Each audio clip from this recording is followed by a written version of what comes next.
When people hear the phrase, the strongest warrior, in Japanese martial history, the first name that usually comes to mind is Miyamoto Musashi.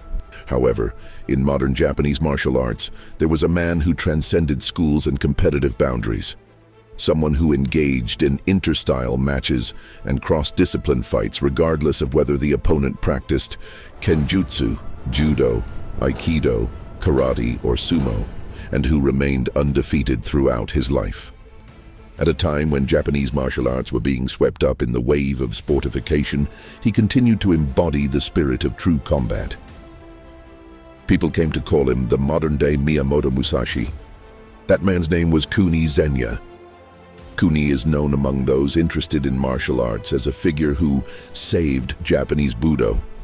Yet there are very few primary sources about him. As a result, any attempt to portray his character must inevitably rely on oral accounts and second-hand stories. Many of the episodes introduced below are not supported by official records, but are based on traditions handed down within the Japanese martial arts community and on informed conjecture.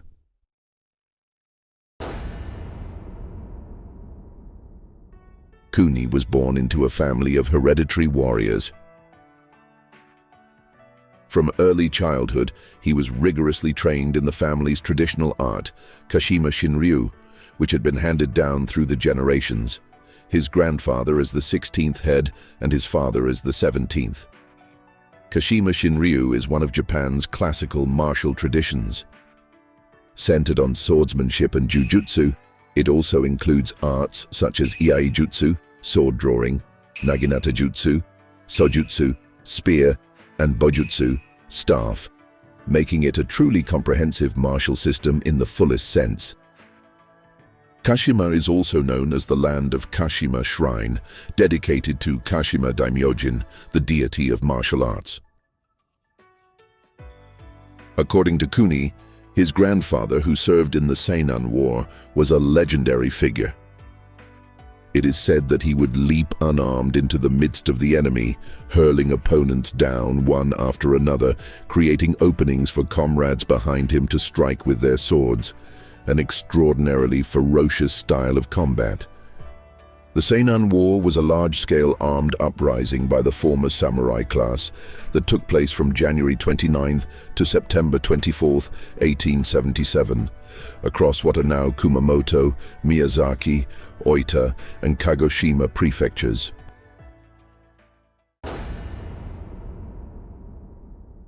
Kunii's training was by no means a peaceful path protected by lineage and tradition. By his father's command, he was forced to leave home at the age of 16 and was tasked with refining his martial skill through genuine life-and-death encounters in the outside world. He immersed himself one after another in different schools, Shinkage-ryu Kenjutsu, Maniwa Nenryu Kenjutsu, and Myodo-ryu Jujutsu, grasping the core of each through his own body. It is said that his teacher of Shinkage-ryu used words as sparingly as possible, reprimanding him if he failed to understand. See what cannot be seen, hear sounds that cannot be heard. Though it may sound like mere spiritual rhetoric, this phrase likely struck at the very essence of swordsmanship. Anticipating an opponent's breath, timing, and subtle changes in presence. Perceiving that Kunii was already beyond the stage of being taught forms and techniques, his teacher honed not his technical repertoire, but his very senses. Unlike the world of competitive combat sports, the world of martial arts founded on life and death struggle allows no margin for error. One moment of misjudgment can be fatal. There is no starting signal, no guarantee of a one-on-one encounter, and no certainty about what the opponent may be carrying. It may have been training meant to engrave such resolve, appropriate to true combat, into both body and mind. Kunii tested the true worth of his techniques as if wagering his own life. He is said to have repeatedly challenged other dojo, engaging opponents under their own preferred rules, whether in swordsmanship, staff fighting, or jujutsu. Although the sources are unclear, unlike the modern era, this was a time when the absence of records was the norm, and the lack of documentation alone does not allow one to dismiss everything as fiction. There are enduring tales within the Japanese martial arts world that he even fought a European boxing champion and a yokozuna of sumo. Incidentally, it is also whispered that the yokozuna in question may have been Futabayama, but the truth of the matter remains unclear. This is what happens when an ordinary person fights a sumo wrestler. According to an anecdote from an inter-school match based on Kunii's own interviews, the encounter at Dewa Sanzan in 1934 is particularly symbolic. Having heard that there was a Yamabushi who had mastered classical martial arts, Kunii traveled to the site to meet him.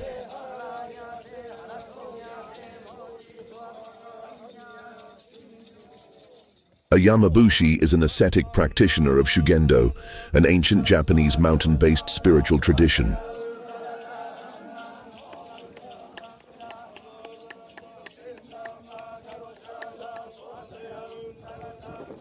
Dressed in distinctive garments, Yamabushi withdraw into the mountains to train, undergoing austerities such as standing beneath waterfalls and walking across fire in order to cultivate spiritual power.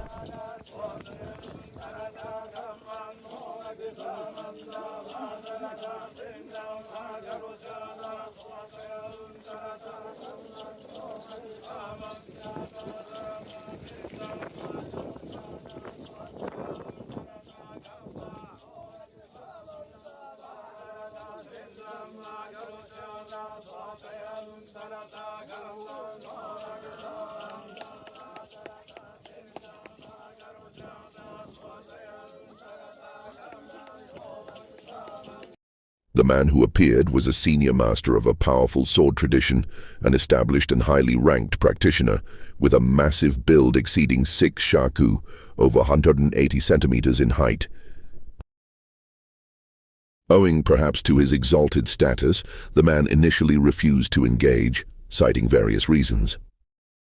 Kunii later recalled that he could not help but shed tears at the repeated refusals. In the end, permission was granted under specific conditions. The opponent would wield a 6 shaku staff, while Kunii would use a bamboo sword. In the ensuing silent standoff, Kunii sensed the attack before the opponent actually moved. At the instant he intuitively felt that a diagonal strike was coming, the staff flew exactly as anticipated. What unfolded there was not merely technique, but a contest of breath and presence, an acute reading of intent. He controlled the opponent diagonally from the neck down to the shoulder and struck him down onto his back, not through brute force, but by ending the encounter before it could fully materialize. As will be discussed later, Kunii would go on to challenge other eminent figures as well, among them Tomita Tsunejiro, the first disciple of Kano Jigoro at the Kodokan and a Hanshi of the Dai Nippon Butokukai, as well as the dojo of Ueshiba Morihei, the founder of Aikido. Whether with a sword in hand or locked in grappling range, Kunii mastered both realms, prevailing through swordsmanship when armed and shifting seamlessly into jujutsu when engaged. It was this comprehensive versatility that constituted the true essence of Kunii's art. With the outbreak of World War I, Kunii was conscripted, and his martial talent quickly gained recognition within the military. He was eventually appointed as an instructor at the Army Toyama School, working alongside leading martial artists of the era such as Nakayama Hakudo. He helped reorganize and systematize classical martial schools that were on the verge of being lost. As a result of these efforts, he is said to have founded the Toyama Ryu one-handed military sword technique, which emphasized practical combat effectiveness. It is also said that a bronze statue of him was erected on the grounds of the Toyama School during his lifetime. However, within the scope of my research, I was unable to find any primary sources confirming Kunii's direct involvement, If anyone has more detailed information, I would greatly appreciate it if you could share it in the comments. After retiring, Kunii established a dojo in Takanagawa, Kita Ward, Tokyo, and put up a sign that read, "Dojo challenges welcome." Dojo yaburi refers to the act in which a martial artist visits a dojo of another school to challenge and defeat its practitioners in combat, or to the person who does so. The purposes of dojo challenges included testing one's skill, destroying the opponent's signboard, sometimes out of personal grudges, collecting trophies, or forcing the dojo to buy back its signboard with valuables. In old Hong Kong films, it is common to see members of one martial arts school behaving arrogantly in another dojo and smashing its signboard. Similar practices also existed in Japan. Having one's signboard taken was a severe disgrace, publicly signaling shame to society at large. As a result, the dojo would lose its reputation, making continued operation impossible and often leading directly to closure. For this reason, it was said that dojo challengers should be sent back on a wooden door, a figurative expression meaning they should be so thoroughly defeated that they could not walk home under their own power, even if left technically alive. While there are documented cases of dojo challenges conducted purely as tests of skill, some scholars point out that stories of dojos being taken over wholesale are likely fictional embellishments. In any case, the very practice of openly challenging a dojo as a test of strength is generally considered a culture that has completely disappeared in modern Japan.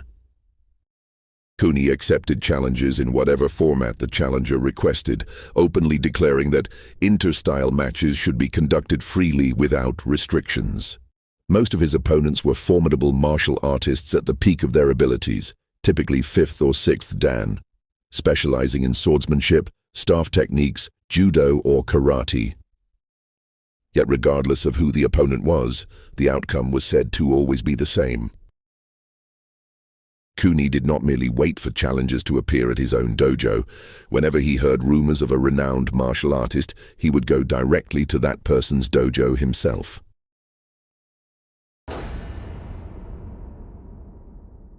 One of Kunii's intended targets was Tomita Tsunejiro, a Hanshi of Judo in the Dai Nippon Butokukai and one of the 4 Heavenly Kings, as well as the first disciple of Jigoro Kano, the founder of Kodokan Judo.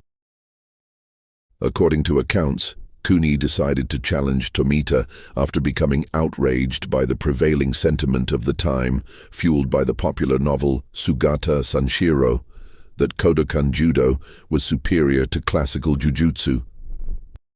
Kunii reportedly showed up unannounced at Tomita's home to request an inter-style match, only to be told by family members that Tomita was confined to bed due to illness and that he should leave. Suspecting this to be a ruse, Kunii forced his way inside, where he discovered that Tomita was indeed genuinely ill. Feeling remorseful, Kunii is said to have left Tomita's home in embarrassment.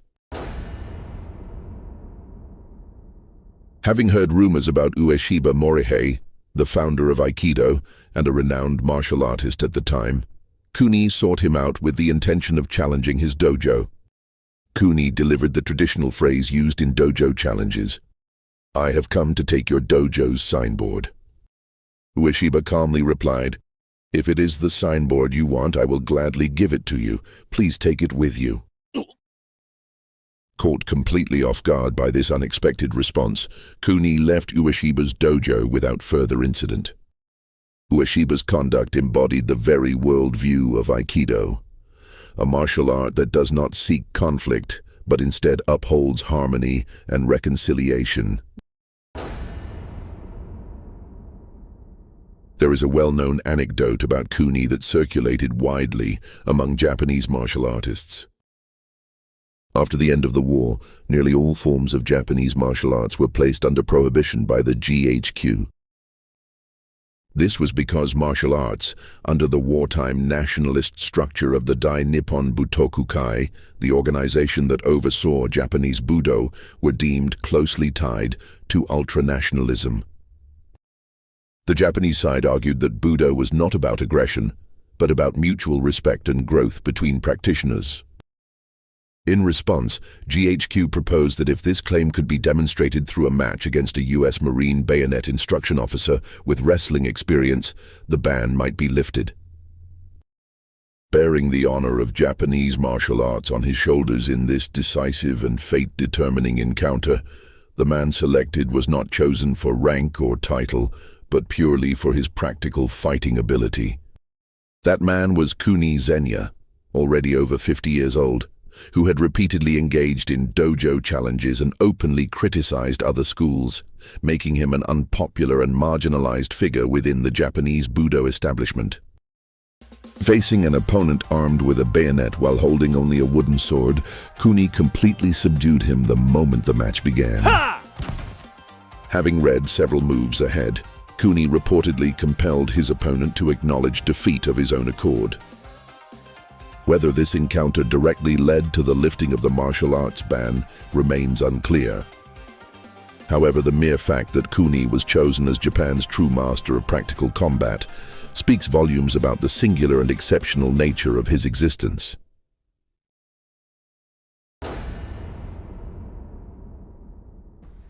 Kunii never settled into the comfortable position of being the hereditary head of a single school. Instead, he chose to remain on the front lines of actual practice throughout his life.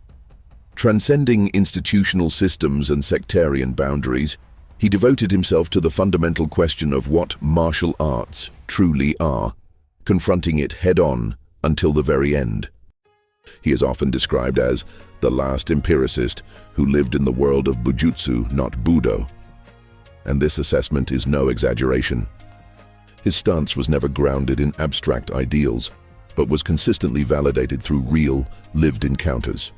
Although dramatic stories of repeated dojo challenges tend to dominate accounts of his life, those who knew his matches report that Kunii rarely inflicted unnecessary harm on his opponents. Rather than overpowering them through brute force, he resolved confrontations by making his opponents realize the overwhelming gap in skill, a mature and restrained expression of martial mastery. This attitude did not change, even in what has been described as the fight of the century, an encounter said to have placed his very life in danger. Even when victory or defeat could have meant death, Kunii did not make the act of injuring his opponent his objective. Kunii often criticized what he saw as the complacency of modern Budo, a path that does not presuppose the exchange of lives and seeks mutual growth through controlled confrontation. Yet ironically, his way of life may have embodied the very ideal of Budo, elevating human beings beyond mere victory, defeat, or killing. This guidebook features information on martial arts-related historic sites in Tokyo and its surrounding areas that do not appear in typical guidebooks, as well as districts known for martial arts equipment shops. It also includes coverage of large-scale martial arts demonstration events featuring disciplines less familiar to the general public, such as the Kusarigama, Ryukyu Kobujutsu, and classical schools, Koryu. Highly recommended for anyone with an interest in the subject. Japan B is a channel that randomly shares information about lesser-known aspects of Japanese culture, spanning across various genres.